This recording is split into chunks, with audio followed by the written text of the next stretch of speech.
Hi, friends. It's your old pal Papa Dale here once again with another episode of Christ versus Culture. This is the video series that explores the scripture 1 John 2:15 and its implications. That scripture says, "Love not the world, neither the things that are in the world. If any man loves the world, the love of the Father is not in him." And what that means is that Jesus Christ must be the highest priority of your life. Period. End of story.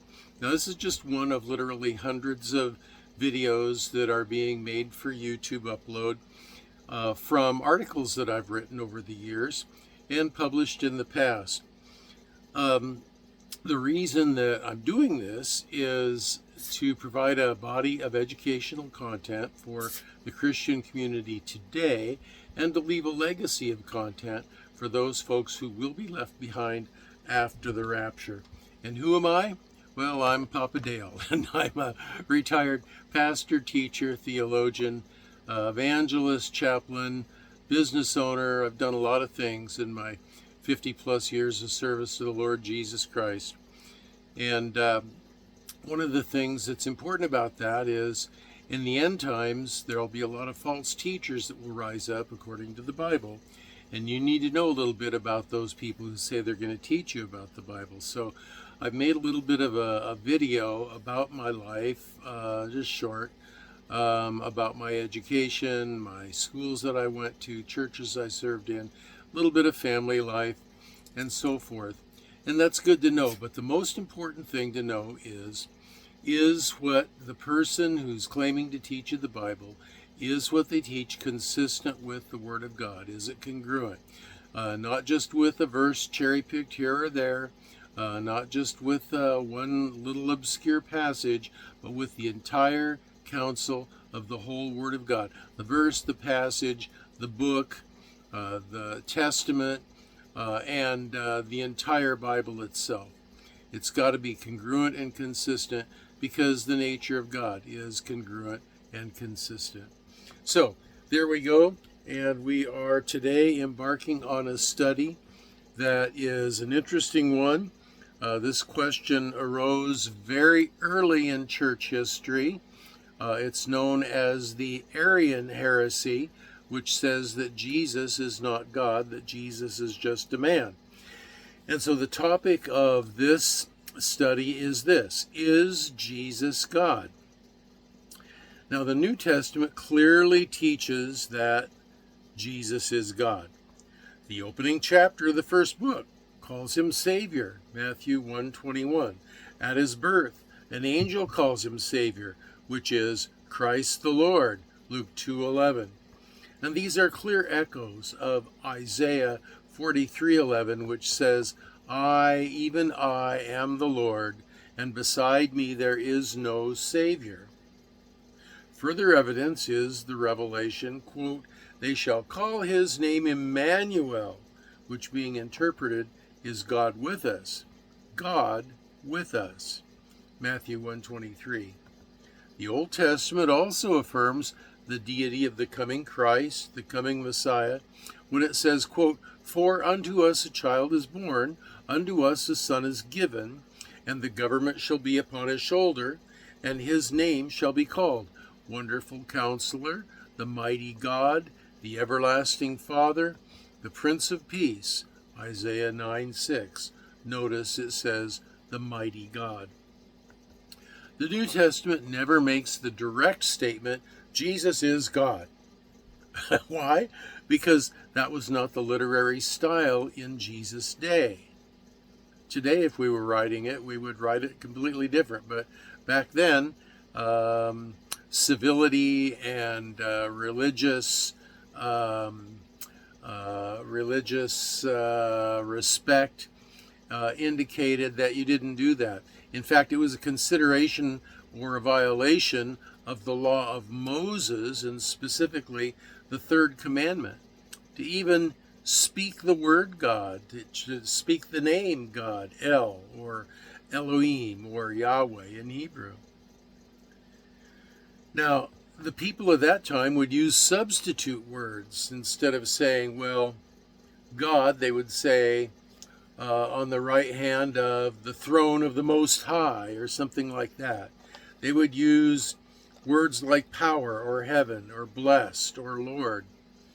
But Jesus comes close in Matthew as he is disputing with a group of Pharisees and says, quote, "What think ye of Christ? Whose son is he?" And the Pharisees say unto him, "The son of David." And Jesus says unto them, "How is it then that David in the Spirit calls him Lord, saying, quote, the Lord said unto my Lord, sit thou on my right hand till I make thine enemies thy footstool. If David then called him Lord," speaking of the Messiah, "if David then called the Messiah Lord, how is it that he is his son?" Matthew 22:42 through 45. Now, on another occasion, as skeptics were present when Jesus was casting out a demon out of a man, they murmured that he had done it by the power of Satan. Well, Jesus reprimanded him for that foolishness, but then Jesus replied to their opposition saying, quote, "But if I, with the finger of God, cast out devils, no doubt the kingdom of God is come unto you." End quote. Now, the kingdom of God is another euphemism so as to not say the name of God. This is seen in Luke 11:20. Jesus could have said, "But I, with the finger of God, cast out devils. No doubt God has come to you," meaning I, as God, have come to you. But he didn't say that because that was against the religious sensibilities of the time. Nevertheless, here and in numerous other places and in many ways, Jesus claimed to be God. Here's a whole group of them. First, Jesus claimed to be equal with God. He could forgive sins, something only God could do. Mark 2, verse 5. He claimed the power to raise the dead. John 5:25 through 29. And he did. He raised Jairus' daughter in Mark 5:35. He raised the widow of Nain's son in Luke 7:12. He raised Lazarus from the dead in John 11:43. He claimed to be honored as God in John 5:18 and 23, as well as to be equal with the Father in John 10:30. And he said, "He that hath seen me hath seen the Father," John 14:9. Wow, that's just our first point along the road of this proof. That's pretty powerful right there alone. Second, Jesus claimed to be the great I am.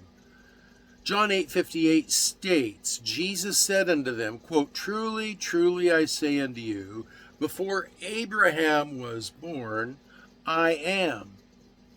This I am reference echoes Exodus 3:14, where God, Yahweh, reveals his name to Moses as I am.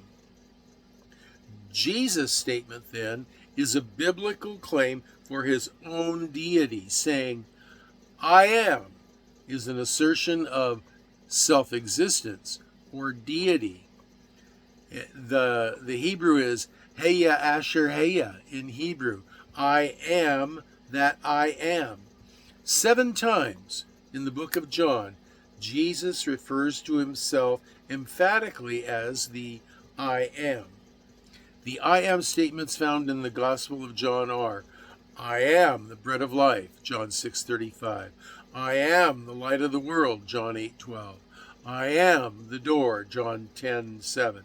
I am the good shepherd, John 10:11 and 14. I am the resurrection of the life, John 11:25. I am the way, the truth, and the life, John 14:6. I am the true vine, John 15:1. Jesus is the Yahweh of the burning bush, the Hebrew God of the Exodus. Wow, this is powerful stuff. Third, Jesus claimed to be Yahweh God, the same God of Israel from the Old Testament, and this is included in his claim having eternal glory with the Father. John 17:5. He claimed to be the first and last. Revelation 1:17. He claimed to be judge of all humanity. John 5:27. He claimed to be the good shepherd. John 10:11. He claimed to be the bridegroom. Matthew 25:1 and Isaiah 62:5. He claimed to be the light of the world.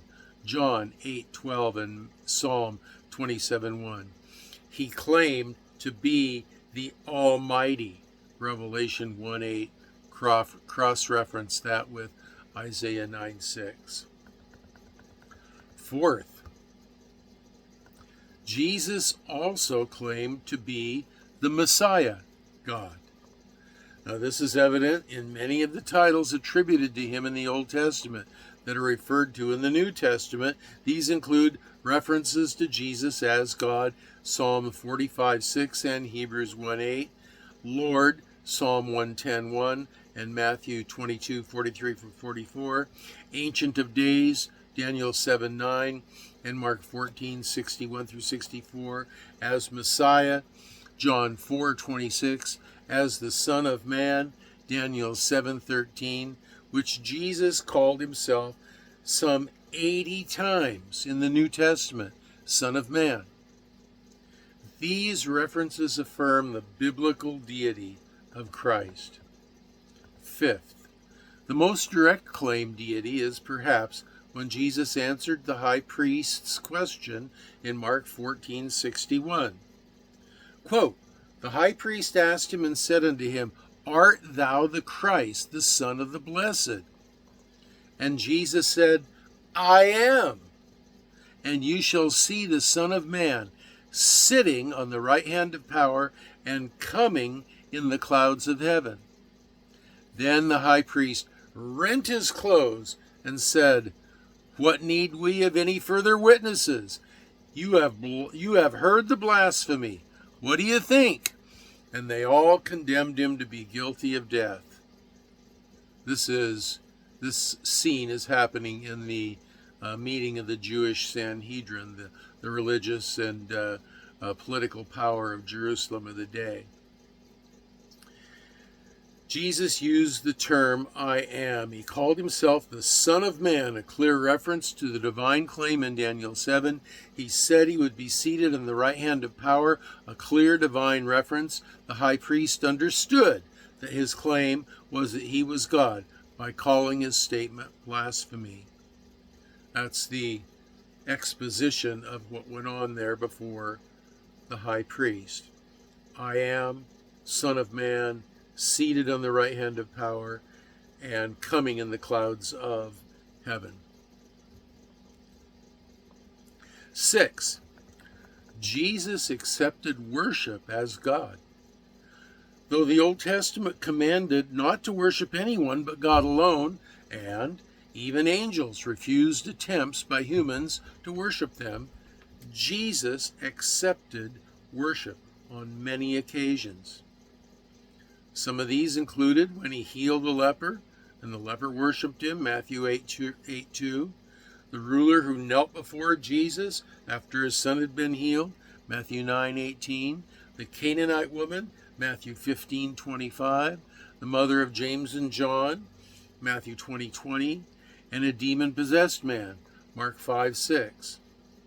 The devils even prayed to Jesus, Acts 7:59. And in his name, John 14:6 and 15:7.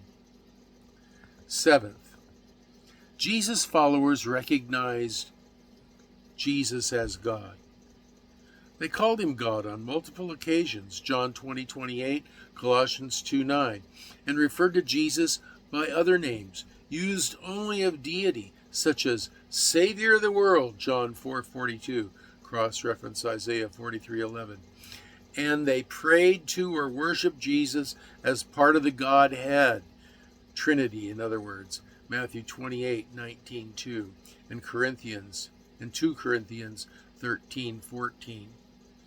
John taught that Jesus was with God in the beginning as the Word, and that the Word was God. John 1:1.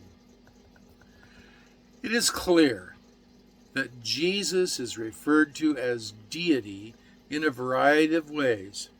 Colossians 2:29 confirms, quote, "For in him the whole fullness of deity dwells bodily." See also Philippians 2:6. Those who claim Jesus never referred to him as God deny many clear statements in Scripture, such as John 10:30 or 14:6. The deity of Jesus is completely biblical, emphatically biblical. Jesus is God, the second person of the triune Godhead, consisting of Father, Son, and Holy Spirit. So, now that is settled, what will you do about it? Jesus said, "I am the resurrection and the life. He that believes in me, though he were dead, yet shall he live." John 11:25. Will you believe? Well, those are my comments about this Bible topic, is Jesus God? My conclusion, based on all that evidence, is yep, he sure is. Now, if you have comments, questions, or prayer requests, you can leave them in the comments section below. If you're going to get real lengthy in your comments, then take it to my Facebook page. There's a link for that below. And if you want to slow this down and check out all of those scripture references, there's a link that you can get right to these lesson notes down below as well. Now, the rapture's coming. I don't know when. I'm old. I could die anytime. I don't know when. Could happen. Hallelujah. But if the Lord delays that, either one of those, it's my plan to upload another video to YouTube here just as soon as I can. So, until I do that, this is your old pal Papa Dale signing off for now, saying, until I see you again, I'm going to be praying for you that you will be well and that you will be blessed. And not just you and you, but you back there and you over here and you around here and you down here and all y'all, I'm going to be praying for you. Okay? God bless.